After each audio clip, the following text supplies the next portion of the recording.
going on, everyone? It's Spamster Sam here, bringing you a new season in the Master League, and kicking off today's episode we have a little bit of breaking news. So we'll take you to the news desk to see what is in store in the world of football.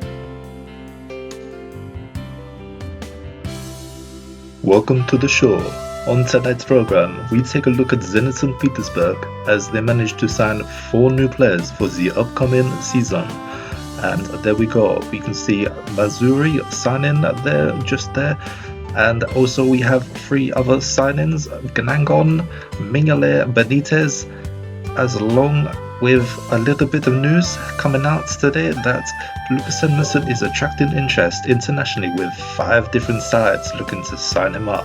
We take a discussion with the man himself later on in today's show. So we'll see what teams he decides to go for and if he is able to push into the league this season with his brand new signings. So we'll pass you over to the man himself, Lucas Edmondson. Welcome. Good day, mate. So we have reports that 5 different international sides, all fighting to become the next international manager, or as you can see on the bottom of the screen, are fighting for your signature. So what team will you be picking? With all due respect to all the sides that have shown interest in me, I was very tempted to go to my home country of Australia, but there was only 2 real contenders for me. But I've decided to not go for the top job. I've decided to go for a slightly promising one, I believe it might be. So I've decided to go part-time role with Croatia alongside my role as the Zenit St. Petersburg manager. Well, there we have it. News brought to you here first. That is all. Thank you very much, Lucas, for joining us. So it looks like things are really shaping up for today's episode. As you can see in the top left hand corner there is the previous episode, so if you haven't already, make sure to check that out before you start in today's episode. You can see on the right hand side, you can see what games are going to be featured in today's episode. We have a game against Man United in the Super Cup, a couple games in the league, and you'll see very shortly the games that will be in the international friendlies. A couple of player developments to show you just there. Juba and Biragi going down just slightly, so they're not probably going to be as featured as much in the upcoming games. Asmoon and new signing Mazuri going up a couple, as long with Mamana as well, the centre back. So it's going to be a slight different change into the starting 11s coming up into today's episode. So the first game of today's episode is against Man United in the Super Cup, and as you may have seen just before, the lineups have just come up on the screen there, that the kits are slightly different to what they are normally, which is it's a bit of a difference from what I'm used to on FIFA. So I quite enjoy the sort of that sort of different aspect to the game. I'm not quite sure if you can do that on FIFA. I don't know if there's a mod on the PC version, but there we go. We've got the lineups there. Man United, I'm not quite sure what they're going to be like in today's episode. They're a bit hit and miss in real life, so we'll see how we fare in today's episode. We've gone for the usual side we have in the Champions League, so we'll see if we're able to turn over a Man United side in the Super Cup. So we have a little bit of early Man United pressure on the Zenit back 4, a little header there just wide of the post, and we get something from our first attack of the game, a shot there from Erikin, I believe that was, but it's a nice tip away from the goal by De Gea, but it's just before half time, and Man United do get the first goal of the game, and that's Anthony Martial with a fine finish. He's always one that has pinpoint accuracy when he's in front of goal like that, and there we go, he manages to find his spot past, I believe Benitez was in goal there. So not a great start for one of my new signings as he makes his debut for Zenit, but other than that, he's done well in the pre-season. We had 3 games against sides we were pretty much going to be looking to beat, against Aarhus of Denmark, I believe it was, Galatasaray. We both managed to pick 3-0 wins against them, and we come up against PSG, which was a 0-0 draw. But there we go, that is half time, and we go in 1-0 down. So start the second half of Man United trying to build up some early possession. We'll be trying to put some pressure on their defence, which is always a little bit dodgy if it is anything like real life. But here we go. Our first attack of the second half looks a good chance here. A great save from De Gea again. He pushes it out wide, and Man United keep hold of their lead. And oh, here we go. Another chance here. It's a shot outside the box, and it's the man who keeps scoring. He scored so many goals in the first season of the Master League, and it's that boy again. It's Artem Dzyuba with a fine finish past the Gea in goal. We'll take a look back at that nice finish from Dzyuba as the ball is played in the box, or just outside the box even. Absolutely smacks it on the half volley past the Gea. He can't save that, and we draw level once again with the Europa League winners, Man United. So we'll see what now is going to be a very close game. Man United trying to build something up from the attack, but is able to be dealt with by the Zenit defence. Ball is played into the middle. What he's going to be doing here, he's got a lot of time and space on the ball, so it's very surprising Man United allowing this. And there we go, it's another goal. It's once again that boy, Artem Dzyuba, the goal scoring machine himself. He finds the back of the net, pretty much back-to-back goals.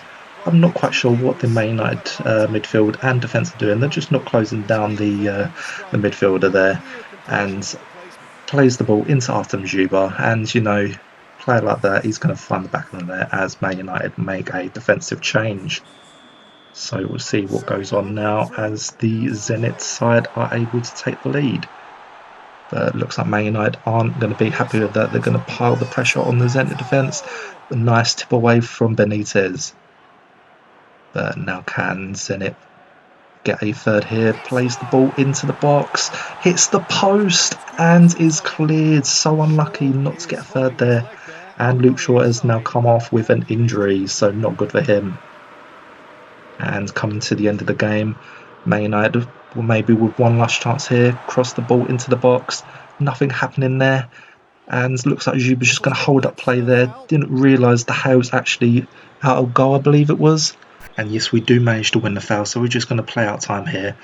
And that is it. That is the full-time whistle. We managed to pick up another win, another bit of silverware as once again another comeback. It's something we're very used to doing. And there we go, a 2-1 win over the Europa League winners as Zenit pick up once again another trophy. So we'll be looking to work on that in the Champions League next season. What I'll be doing as it was very easy, the Champions League, to win it, so I'll be upping the difficulty on the Champions League, but with the league, as we did come second, that will remain on the current difficulty I'm on. And now we have a quick word from the boss as he enters the press conference to discuss about the opening game against Rostov. How do you feel going into your first match of the new season? It's always best to set out a long journey with a strong win in yourselves. Likewise, if we're going to win this title, the opening game is no place to slip up.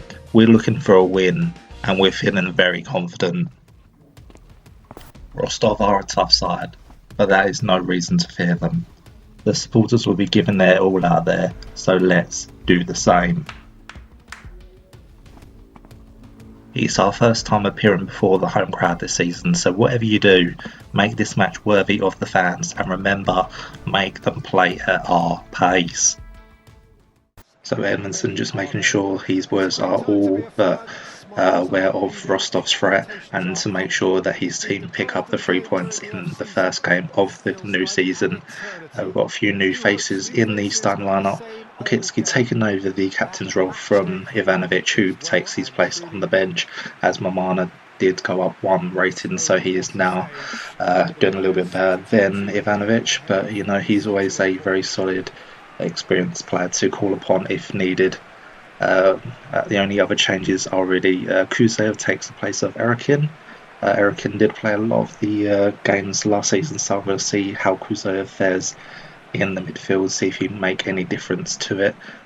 both strikers, Asmund and Benyed, are probably our highest rated strikers, so we'll see how they fare in place of the goal scoring Juba and his compatriot Corcoran, as things have just kicked off here.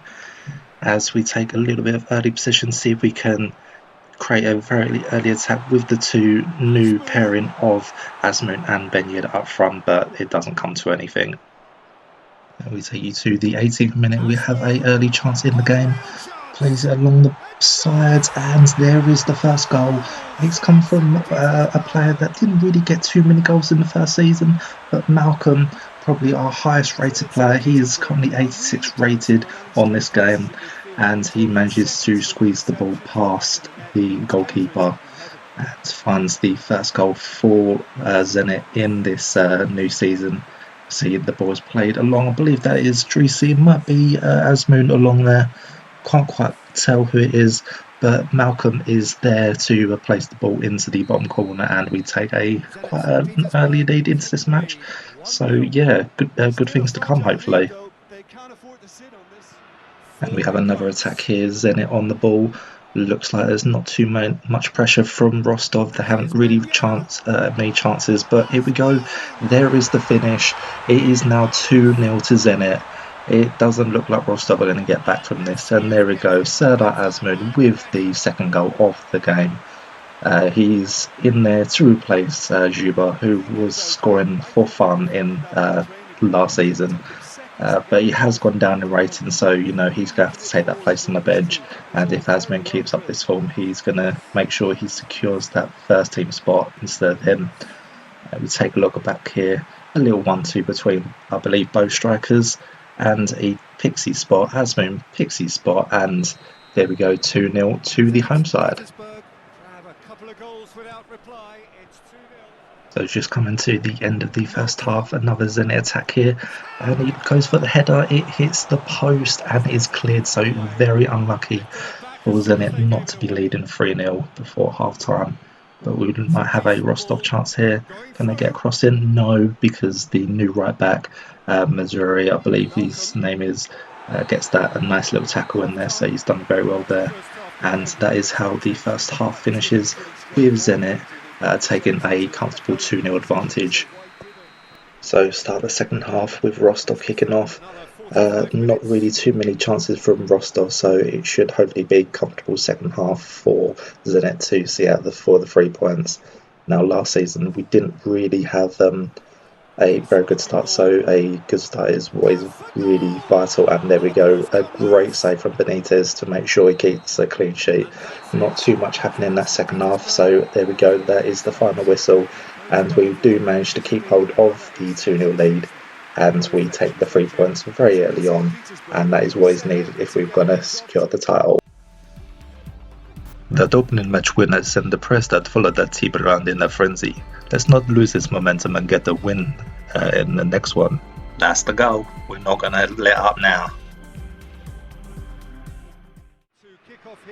So it looks like Lucas Edmondson's boss is happy with the 3 points in the opening game, as we hope to seek another win against away to Krylia Sovetov, who did struggle in the first season. So hopefully we can pick against a slightly weaker side in the league. As you can see there, we are now currently got our away kit on, so hopefully you do enjoy the new pink away kit. And yeah, we'll see how we fare off against the side. And here we go, first attack of the... Oh, there we go, there is the first goal. We've got the same lineup as before, so shouldn't be too many differences, but there we go. Dreesy is able to slot a very fine goal into the bottom corner of the net. As we see this one back, a little turn away from the defender. He picks his spot away from the Krylia Sovetov goalkeeper, and there we go. There is a nice early 1-0 advantage for Zenit. Now, there wasn't too many chances in the first half. Krylia Sovetov were really defending quite well for one of the weaker sides of the division, but there is just a shot wide of the mark. And yeah, there we go. Just before half time.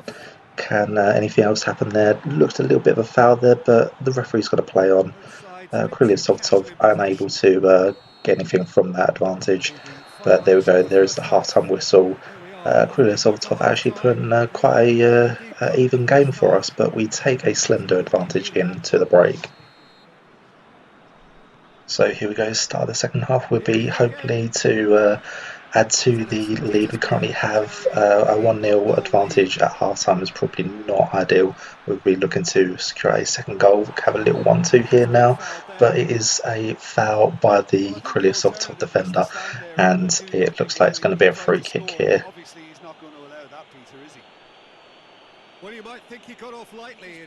So this is a very dangerous free kick. Malcolm on the ball. Can he manage to work the goalkeeper?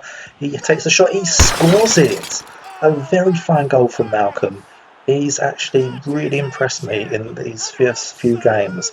He's really trying to impress the manager, as he was a little bit disappointed last season. I believe he only managed to score 2 goals, so he's already managed to equal that tally with 2 goals in the first couple of games. So a very fine finish from Malcolm. So we're now at the midway point of the second half with Malcolm on the ball here. Finds a cross into the box, and there we go. There is the third goal for Zenit. Malcolm really impressing there with a fine cross on his weak foot, and is able to find Ben Yedder with a nice little comfortable finish at the near post. There we go, little cross into the box. Ben Yedder is in front of his man, and there we go. He's not going to miss a chance like that with his ability. There we go, 3-0. Can Kryliasovtov get back into this? So overall, a very good start to this season. But here we go, oh, that's not great, bit of clearance there. Maybe there's a chance here. Yes, there is. And Kryliasovtov get a consolation goal, it looked like it will be, with Ananadze, I believe that is, getting the consolation goal for Kryliasovtov. I'm not sure if they're going to be able to get a second or even a equaliser with only about 5 minutes to go. But I believe he may have scored in the game against us last season, so he seems to be a problematic player we can't really seem to deal with, and he gets another goal against us. So let's watch that goal back again, as there goes not a great clearance from the defender, and it is straight back to Kryliasovtov's attack, and Yano is able to get a nice little finish as we make a couple of late substitutions to just freshen things up here. Make sure we don't concede anything else. Here we go, there is the kickoff once again, and here we go. Can we get a fourth goal maybe? No, it's going to be cleared. Going to try and stop the counter, and there it is. There is the full-time whistle. So yes, a nice little comfortable victory there. We'll have a look at the league table very shortly to see what that leaves us with. And here we go, there is the top half. We are in second place once again. Surprisingly, Dynamo Moscow are currently top, but it's still early days. We'll take a look at the bottom half of the table. Lokomotiv Moscow and Spartak Moscow not really doing very well to begin with, struggling to get the points on the table.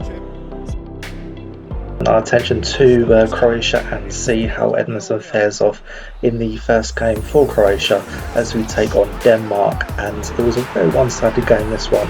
Croatia with a lot of chances, but only it may able to get the very late on goal, with Nikolai Vlasic able to get the win for Edmondson in his first game. And in the second game, another friendly, which was against Belgium, a very tough side. It was pretty much the exact opposite of the first game.